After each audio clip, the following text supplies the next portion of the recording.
It's no surprise that Trump likes to say things similar to what other dictators have said because Trump wants to be a dictator because he's a fascist.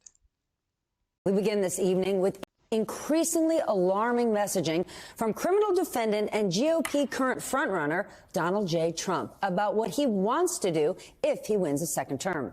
Reports describe a potential second Trump administration focused on mass deportations, immigration raids, and a U.S. government filled with Trump loyalists ready to carry out his extreme policies.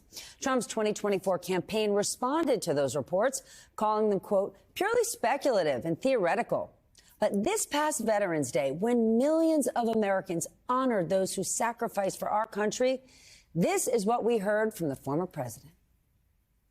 We pledge to you that we will root out the communists, Marxists, fascists, and the radical left thugs that live like vermin within the confines of our country. The real threat is not from the radical right. The real threat is from the radical left, and it's growing every day. Trump and other right-wingers wants to weaponize the government and get revenge on people who they consider to be political enemies and have them arrested. They claim to hate the idea of a weaponized government, but that's all they talk about is using it against the left. Every single day, the threat from outside forces is far less sinister, dangerous, and grave than the threat from within. Our threat is from within. You want to get alarmed? The Washington Post accurately points out similar language was used by dictators, including Hitler and Mussolini. And one journalist who has covered Donald Trump extensively said Trump's words point to the theme of his upcoming 2024 campaign. They're embracing this idea.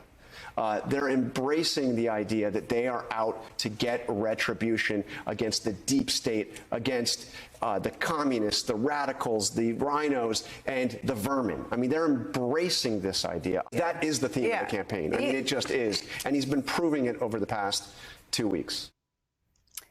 This is the kind of stuff right-wing fascists say.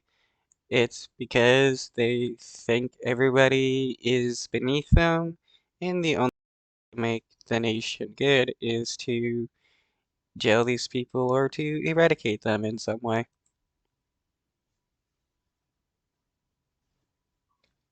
Even as Trump himself faces 91 felony counts, he is also battling the civil fraud case here in New York that could end his real estate business. Today, his legal team began their defense in that trial. Their first witness, Trump's eldest son, Donald Trump Jr. Nearly 2 weeks ago, he went under oath for the prosecution. Well, he is back. On the stand today, he reportedly praised his father's business, calling him a, quote, visionary. Of course, the former president, his company, and his sons, Don Jr. and Eric, are all defendants in this case.